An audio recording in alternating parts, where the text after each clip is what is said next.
Do you want to learn what goes on in a physician mind, how you can better understand a physician so you can better engage them and keep them longer working for you? This is Healthcare Leadership Insider. This is Dr. Harjot Singh from harjotsinghmd.com. And this is part of our special series, Do This, Not That, for physician retention, recruitment, and well-being. A very hot topic for healthcare leaders because it's directly related to physician engagement, burnout, turnover, effort at work, essentially the very existence of the healthcare workplace. And today we have a very, very special program for you. And before you do anything, hit the subscribe button so you can continue getting programs and information like this. We have an expert here today, Dr. Doug Sparks. And I am so very excited to know him for more than 7, 8 years at this point. We met in Seattle in a conference. He is the past president of both Pennsylvania Academy of Family Physicians and American Academy of Family Physicians Foundation. We have a national level physician leader here with us today. And right now, he is the vice president and chief health officer of Meritus Health in Hagerstown, Maryland. And I'm very proud to know him as co-author of these two books on enhanced physician engagement, strategy, tactics, tactics, strategy. You need the both. And his chapter is called Aiming Better, Aiming to Know Physicians Better. So if you are interested in that, let's get going. Hi, Doug. Wonderful to be with you, Harjo. Okay. Well, then let's get going. Uh, really, like, tell me what's your chapter in the book and tell us why your writing, your chapter would appeal to a leader who is seeking engagement from their physicians. Well, first of all, what an honor to join you today for the podcast, but also to have been invited by our mutual friend and acquaintance, Carson Dye, to participate in this project, which I think you and I know, but maybe our listeners don't know, started out to be leadership from the physician voice primarily. And we thought a book, and it was a silver lining during the COVID pandemic, but it turned out to be a 2-volume set, as you pointed out in the introduction. And I was just honored to write one of those chapters. And it was a fun project for me because it was reflection on getting to know physicians better. And I think it was really aimed for any healthcare leader to better understand us, the uniqueness of our training and education, really uniqueness among other professional disciplines. And that's something that sort of is not a one size fits all for any discipline, but particularly unique to physicians. And is, I think, can be sort of a trip up in the C-suite when people make decisions not fully appreciating or understanding the differences in physician learning and education that lead to our perspectives. And I think you really need to have that enrollment, I'll say enrollment, invitation to the table before engagement and before alignment. And that's so critical to move these big rocks of problems in healthcare that we know have existed for a long time, particularly in public and population health, but particularly were magnified by the COVID pandemic.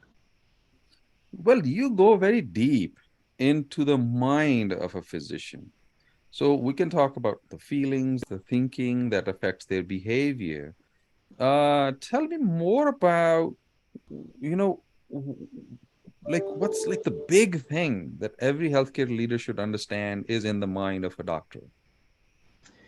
I think the number one thing is that drive to perfection, that drive for excellence in patient care. And there's good aspects of that, and there are some bad aspects of that, or some blinders that can come about as a result of that. But centering thought, I think, at the core of every physician is excellence in patient care. Oh, I see. So, well, by the way, what inspired you to write this? What's interesting, my story in physician executive leadership really starts both from a generalist perspective as a family physician, first and foremost, of 26 years. But it started with a conversation with a former chief operating officer who said, when I was physician representative to the hospital board, we were talking about a particular initiative around creating a cardiovascular service line Mm-hmm. at our hospital. And there I was, a family physician at the table. And he said, "Hey, do you have a moment? I liked what you said at the meeting." And that moment, ostensibly a 15-minute conversation, really turned into about an hour and a half conversation. And I walked out of his office with a whole stack of literature about the importance of finding the physician voice. And that has led to a lifelong friendship and really was one of the factors of launching me into thinking as having a foot in both worlds of executive leadership as well as continuing to be a clinician. And I still teach a master's of healthcare administration seminar class every fall, with this individual. So No, you are very well accomplished. You just launched the family practice residency. Congratulations. That that is was you fantastic experience. It really absolutely, has. and I know how much hard work goes into that. I can't even And begin. it was not even part of the job description. So talk about the fact that we have excellence in patient uh, experience and the patient's clinical outcome at our core. We are not always the most flexible and malleable. And so 2 months into my new job here in 2018, all because of creating that path of encouragement from individuals like that COO and friends and mentors. Talk about having that ability to say, wow, I didn't even expect that as a part of a population health strategy, but boy, did it ever turn into be the long-term strategy to really take care of the health needs of this community, of this population in Hagerstown, Maryland, and in Washington County, Maryland, both pre-pandemic and now certainly coming out of the pandemic. Well, your chapter has a very moving story in it of a patient who was not abandoned per se, but I mean, the story makes the whole system looks like a villain, but the whole idea that a doctor jumping in, stepping in, but not just any doctor, but an engaged doctor stepping in makes the difference in quality outcomes. Tell us Yeah. more about that story. Well, I can vividly remember that individual and several transitions of care that seemingly went well, but as the story illustrates, had lots of fault lines, lots of places where there was not a connection. And this was really at the advent of the evolution of the electronic health record Mm-hmm, coming into fruition and mm-hmm. into more common use. I always hesitate to say that because that makes me sound like an old guy, but it wasn't that long ago, right? Those of us who trained before the EHR and then saw the evolution of the EHR to where it is today and continuing. And what first got me interested, by the way, next to that conversation I shared with the COO, was my concern as a family physician about those fragmentations of care, as we had very necessary reasons to have hospitalists and nursing home, care. This individual always comes to mind because there were so many places where if warm handoffs would have happened Mm, and not just an assumption that the medication list was up to date, that mm, vitals were looked at, really the generalist perspective um, over that whole case, it could have been much more of a severe outcome. And it had many of the factors that we were talking about now commonplace coming out of the pandemic that we weren't talking about so much then. Things like loneliness, living alone, mm-hmm, safety of the home environment. We didn't really call it social determinants of health at the time, but we mm-hmm, certainly have now. And I really looked to that case and ultimately a good outcome that could have been very, very bad for that individual with mm-hmm. sort of three major sort of touches with the healthcare system that did not go extraordinarily well. That could have ended in such a poor way, but it actually turned out to be the best possible outcome, not just because of my leadership or my team's leadership, but Mm-hmm. because we needed to approach that from an engaged standpoint, as you said, and trying to make systematic changes. And I don't think that anybody in the administrative uh, line of duty or the C-suite Mhm. did anything with ill intent in any of those transitions of care, but listening to the physician voice and the physician perspective was very important to creating the success of that outcome. Does that make And sense?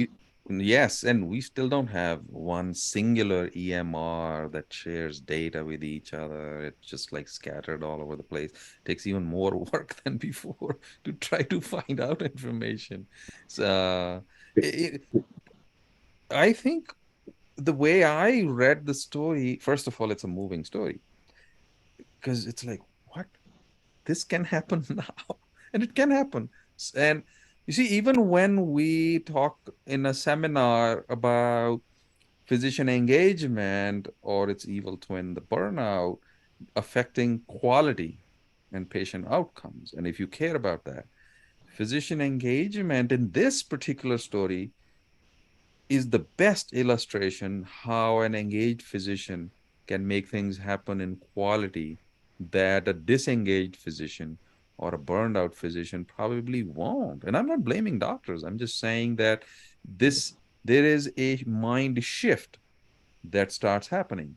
So I was thinking about you yourself have a very not I mean, off the beaten path, but have a very interesting career.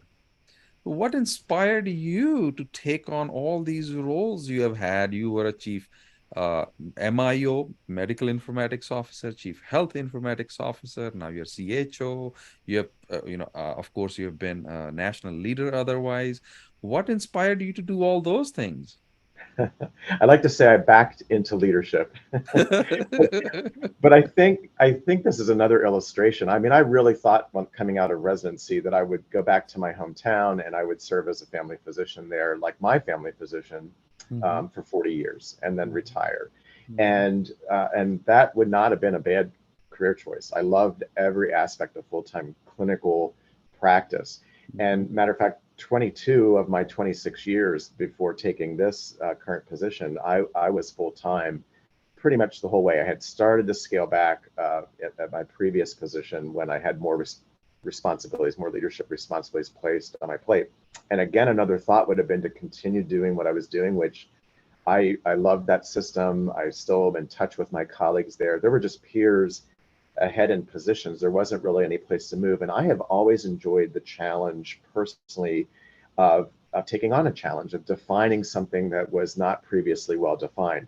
I can tell you that I certainly did not become a chief medical informatics officer because I was the most tech savvy guy. My adult kids would tell you they brought me along more than anything else. It was because of the transitions of care and what was not happening that I had this clinical sense and a clinical inquisitiveness that said, I think we can do better. And I think what's missing is the physician voice. So I became the physician voice for my colleagues as we went through various iterations of trying to have a more unified electronic health record at my former hospital system. And that included being an early adopter in private practice. And then when I sort of was asked to do more responsibility over point 0.5, they offered to buy the practice and at that point employ me. But I still was practicing 3 to 4 days a week, and then it went down to three, and then eventually to 2 days a week before taking this position. So the chief health information part was I then had a dual report to the chief informatics officer around the CMIO responsibilities and then quality safety and starting to tackle physician and healthcare workplace burnout and resiliency building from a report to the chief medical officer. And those two individuals are still in their positions and still very good friends. And we still trade notes, so to speak. And they, with their blessing and the former CEO's blessing, when this opportunity came up, I wasn't really looking to leave, but it was such a great opportunity to then go, I think, to the next level and combine them into a population health stance. And this was even pre-pandemic in 2018. Um, and I would say finally to that is I've always sort of looked at population health as public health Mhm. and advocacy and policy formation and community health. And I traded in my panel of 5,000 patients for a panel of 250,000 patients in our Mhm. primary and secondary service area for this independent community hospital and health system in Hagerstown in Washington County, Maryland.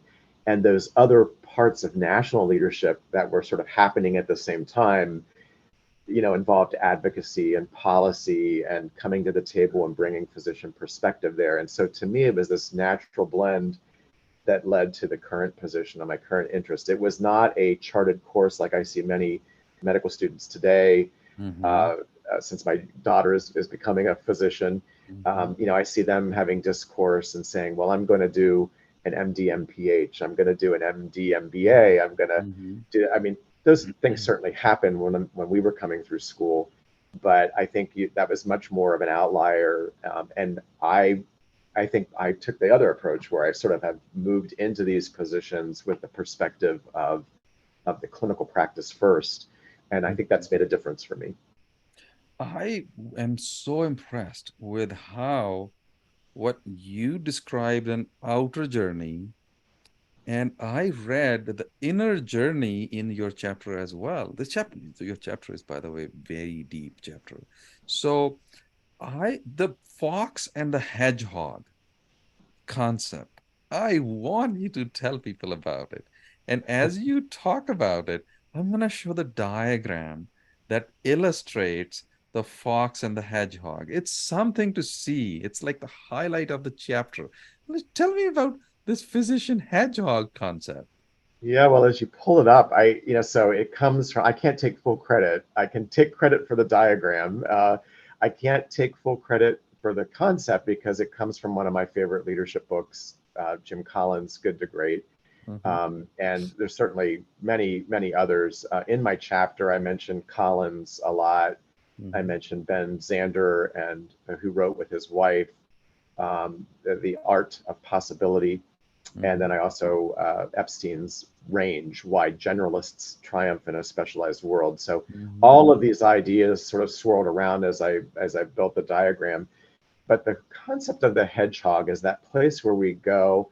I don't want to say comfort zone, but it's that core place where our passions, our economic drivers, are really our mode of living and well-being, are centering, mhm, come to play.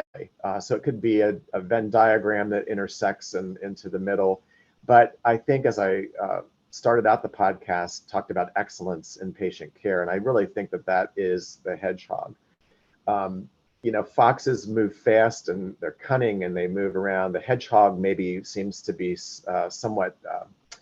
somewhat more, well, some people would say cute, and others would say prickly, right? mhm, mhm, Maybe a slower moving, but it's got that sort of spiny exterior. And so that excellence, with everything else sort of swirling around it, is where we're grounded as physicians. But then I think there are competencies that we need to be flexible, nimble. The current thinking is agility and being agile, mhm, that we don't always come to as easily as physicians. And they would be things that they all relate to finding that excellence in patient care. But I think sometimes intentional development of physician leadership, mhm, um, in these buckets, in these areas, and awareness of these areas can help us, further uh, utilize the hedgehog concept in a positive way. So mhm, impact and safety, meaningful data aggregation and assimilation, trust in data, big mhm, issue for physicians, quality of care and excellence mhm, in care, competition and understanding it, control of processes and care pathways, or evidence-based training. mhm, And then, recognition and appreciation. We all like to have that pat in the back, even though most physicians will defer that mhm, away from themselves. I think that it's still important to do that. It's important to do that for all of our healthcare workers, but I think there's a uniqueness that doesn't often trickle back up to the physicians. mhm, And all of those factors, you know, I'd say are the foxes that are out there and circling around us, and they can be also used. and understood in a positive concept to get us centered back to the hedgehog, if that makes sense. I see. In fact, there's a little segue here. You didn't just become a CMIO, you went beyond that. And I know quite a few CMIOs who kind of feel stuck, like I'm stuck. Now, what's next? What gives? Well, we're never stuck. And I think that's tough because none of us want to fail. So I talk a lot about that in the chapter as Mm-hmm. well. And that's a huge driver. And that comes uniquely from our training that I think, I mean, no one wants to fail, right? So, but I think it's different than being an engineer or being a lawyer or some of the other disciplines. Yeah, failure could be catastrophic for all sorts of reasons in any discipline, but it Mm-hmm. comes from that training of taking compassionate individuals who want to do the right thing for patients and really are connected to people. And you go through a training that can be very depersonalizing, very brutal, even with some of the safeguards that are in now about work hour restrictions that were not there when we went through. Mm-hmm. Even with some of the hopeful changes that we're seeing in medical schools Mm-hmm. and medical education in the United States, we've still got a lot to learn about this idea that we've got to tear someone down before we build them back up. Because I think some physicians never get built back up. They never put that energy back into the proverbial gas tank. They never recharge their batteries because they're so afraid of making a mistake. It comes on rounds when they say, sing, give me the top 10 differential diagnoses, right? And if you only get Mm-hmm. 8 of them, you Mm-hmm. failed, right? Mm-hmm. So I think understanding that lens about a physician is important to reflect upon because I think it sometimes makes us hesitant to act, hesitant to move, Mm-hmm. uh, too much putting the prickly, spiny exterior around the hedgehog rather than being more receptive to agile movement and problem solving. If a physician feels safe, if there's a level of trust established, if there's the proper sort of balance of accolades and action, then I think it can be quite remarkable what the perspective can be for a physician leader, a physician Mm-hmm. who's developing. And, they may choose to remain in place Mm-hmm. because it's their hedgehog. It's where their passion meets their economic driver. They feel like they exhibit competence in it. But it also then, if you have that trust that builds over time and you develop that intentional set outside of your clinical skills, Mm-hmm. I think it can be quite remarkable and open up an entire world of possibility. Xander Mm-hmm. talks about that, by the way, of giving everybody an A. And Mm-hmm. then, it's assuming that you don't have a C. Okay. You're not a 3 on a Likert scale of 1 to 5, and you can never be a 5. Xander Okay. talks about let's give that A, let's give that 5. And then if you Mm-hmm. don't sort of, you know, work to aspire to live up to that, it's sort of a little bit more up to you to do that. But let's give that advantage of saying to people, you are an A. The world of possibility is for you, and that is something that I reflect a lot on. I don't have all the answers, but I also talk about that, by the way, in the sandbox of childhood and sharing our toys and playing on the sandbox. If you can get back to sort of that concept Mm-hmm. of collaboration, and that it's not all about Doug spots or not all about Harsha Singh, Mm-hmm. then I think it can be quite remarkable. I see.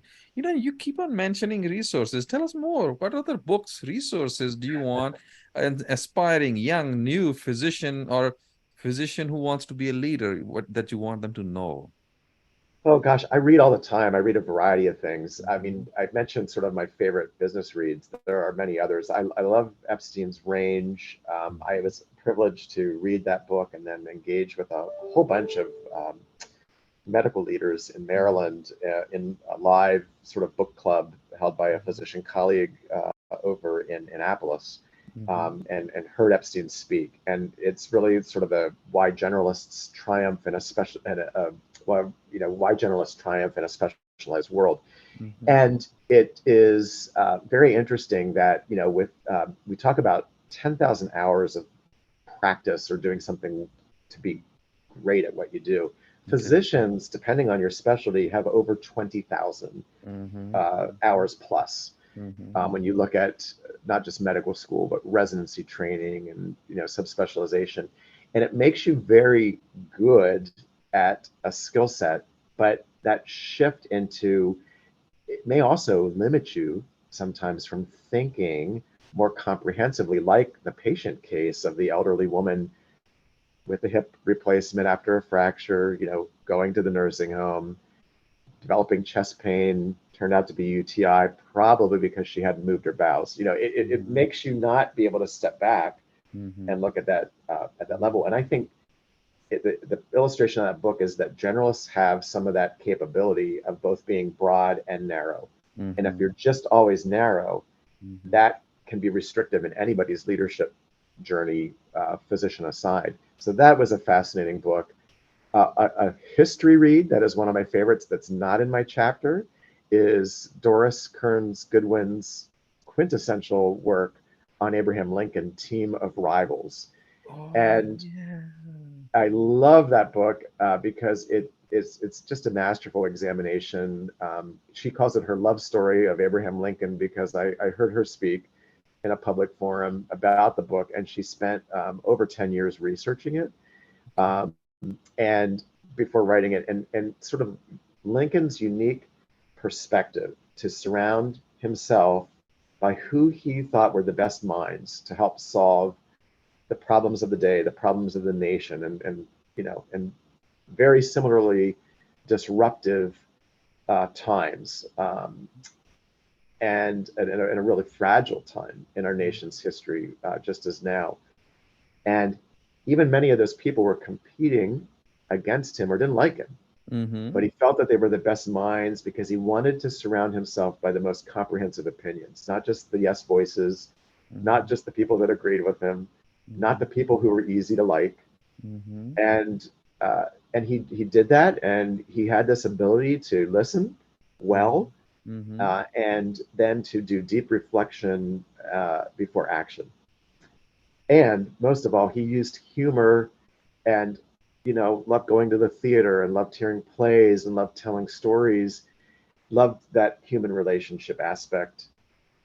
And so incorporating that into one's leadership journey, I think is extraordinary, and it has made a huge difference in my own. Don't take yourself too seriously. Mm-hmm. Surround yourself by many times contrarian views, Mm-hmm. and don't be afraid to act. And many times he listened to all those views and chose a totally different path, which turned out to be right, but it could have easily gone wrong. So, courage, bravery, lack of fear, humor, self deprecation, and contrary and opposing viewpoints. And as the Spots children would tell you, Dad always said you have two ears and one mouth to listen more and speak a little less often. So, or speak well when you speak, but Mm-hmm. assimilate and then act. So, those are some books that come to mind. By the way, speaking of children, there is a lot of interest in the young doctors and medical students about physician leadership. And what advice do you give to a young physician? Not just leadership, but to a young physician.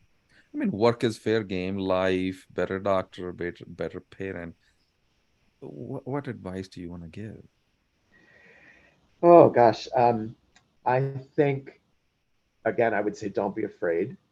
Don't Mm-hmm. be afraid to speak up. I see great hope, and I alluded to you that I'm raising a young physician who's in her third year of medical school. So there is a much better version of Dr. Spots on the way, and I can't wait to see where she takes me and takes all of us to solve these big, big problems. But you can't have fear if we're going to really make a meaningful difference in diversity, equity, inclusion, in overcoming health disparities, and really tackling a broken public health system and social determinants of health. They're passionate, they're advocates. Don't lose that hunger for justice. Mm-hmm. Um, don't allow that to be stripped out of you, and you always can move. You always have the choice, right? And especially after you complete your education, you have more choice. You don't ever have to feel stuck, which I think is a big factor to burnout. And if you can always remember that, no matter what hours you're working and everything else, or what external forces happen, I think you build up that inner recharge to tackle it. I've also produced a lawyer, her older brother, and so it's been very. I think a lot of this reflection, although I don't call them out, has just been seeing the difference in professional development and how different professional development curriculums happen, and there's much more intentionality built into law school curriculum around these topics. So hopeful signs are that we're seeing that built into medical school curriculum. I'd like to see more in residency curriculum as we think of innovative ways to do that, and in forming a residency here. I would see that. Don't be afraid. The other I would say, and this sounds maybe I don't talk about it in the chapter, but I would say master followership on your leadership journey. Look around you to the people that aspire you to be a better leader. Look at the people who inspire, whom you aspire to be more like. Don't be afraid to be a mentee. And then in turn down the road, don't be afraid to be a mentor. I think there's real importance in receptivity to mentorship and menteeship. And so master followership before advancing in your leadership. It will mean a lot in your journey. And I think that in my experience, sometimes people get shy about asking, what's like a best way to approach a mentor? Well, I think asking is the best Well, way. It really is. Hey, I've noticed this, just like that conversation I alluded to with my friend Richard. Hey, do you have a moment? I'd like to talk to you about something. I liked what you said. I like the perspective. Can you explain this more to me? Leading with questions is something that I really am intrigued about, which is even with somebody that you maybe think you don't understand well, help me understand better what you're thinking. Those open-ended types of questions, I think, lead to more conversations. And one of two things: either the door is closed and that person really doesn't want to be a mentor, but it often really peels away that first layer. And so whether we're an introvert or an extrovert, or what our personality style is, I think those open-ended questions can open the door, so to speak, or better define whether that door can be opened. And not to be discouraged, because none of us always, get what we want or get, the receptivity that we would like in relationships. But I would encourage people, again, be courageous, don't be afraid, ask the question. And if you're having a difficulty with it, think about an open-ended way to I just need some more understanding or clarification, that type of thing. I think your message that don't feel stuck is gonna stick inside me for a very, very long time to come. And it is an emotional journey to feel unstuck and be unstuck, and then actually act like you're being unstuck. Very good. Well, that's a wrap of our episode of this special series, Do This, Not That, for physician engagement, retention, well-being, burnout. Hit subscribe. You can get the latest episodes. Tell me what else can I prepare more programs upon. And look in the description below to download your special report and other goodies and my free chapter to start your journey on this. Thank you. Thank you. It's been a pleasure to be with you.